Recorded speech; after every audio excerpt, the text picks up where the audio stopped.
السلام عليكم ورحمة الله وبركاته. اللهم علمنا ما ينفعنا وانفعنا بما علمتنا. isku soo noqod wanaagsan dhammaan walaalahayga Soomaaliyeed iyo video cusub oo xiiso leh. Mowduucan maanta ka hadlayno runtii waa mowduuc muhiim ah aan u wada baahannahay dhammaanteen oo dhan. Waana mowduuc xaaliyan bulshadeena runtii ama bulshooyinka caalamka oo dhan dhibaato xoog leh ku haya una baahan runtii in si fiican oo qoto dheer looga hadlo, laakiin si kooban ayaan doonayaa inaan uga hadlo. Waa markii aad dareentid ciriiri ama diiqad ama stress waxa lagu dhaho luqadda qalaad. Mar walba aad dareentid stress ama diiqad ama ciriiri, xasuusnow erayadan. Stressku marka hore waa farqi u dhexeeya filasho iyo xaqiiqda. Waxa aad filanaysid iyo waxa xaqiiqda rasmiga aad haysatid waa gaabka u dhexeeya. Mar walba uu gaabkaas ama farqigaas uu bato, mar walba uu stresska iyo culaysku uu badanayo. Marka filashadaadu ha yaraato, laakiin inaad aqbashid wax walba ha kuu badnaato. Maalin nolosha bini'aadanka ah ee xayaatada bini'aadanka ah ee sunanku Ilaahay jideeya waxaa ka mid ah maalin inaad haysatid maalin qurux badan, wax walba saad u qorshaysatay ay kuugu hirgalayaan, wax walba aad ku faraxsan tahay maalintaada, iyo maalin ay kaa jajaban tahay oo aad dhibaato dareemaysid. Markaas eeg nimcooyinka inta kugu gadaaman, intii aad raadin lahayd beddelkeeda cilaajka ama dawada.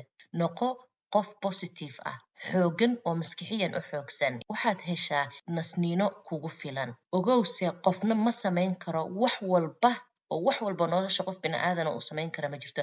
Laakiin waxa aad samayn kartaa, waxa aad samaynayso gacanta ku haysid ayaad u samayn kartaa sida ugu wanaagsan. Ha isku ciriirinin ama stress badan ha ku dareemin waxaadan noloshaada beddeli karin.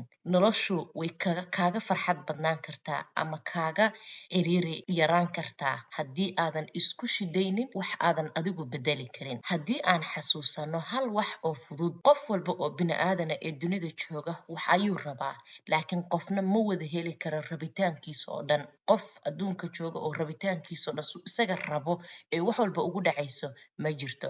Noloshana waxaad aamintaa oo aad ogaataa inaysan jirin wax joogto ah.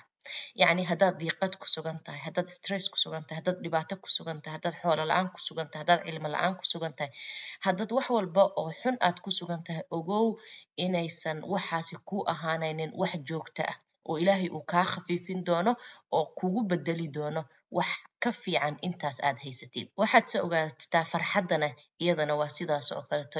Qofna farxadna kuma waaro, qofna murugo kuma waaro.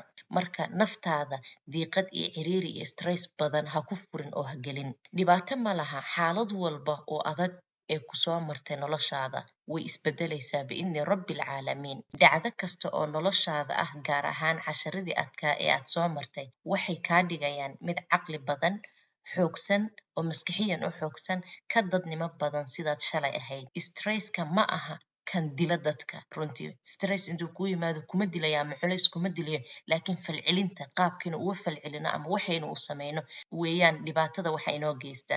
Waqtiga aad dareemayso diiqad badan ama duruuf adag aad ku sugan tahay, waxaa wanaagsan inaad ku mashquusho in aad caradaada iyo enerjigaaga u beddesho dhinaca wanaagsan ee positive. Intaan video kale oo xiiso badan ku kulmayno, waa anigoo ah Khadra Cali, iyo waxaan idinka tegayaa nabadiino iyo fi amaanillah. Assalaamu calaykum waraxmatullahi wabarakaatu.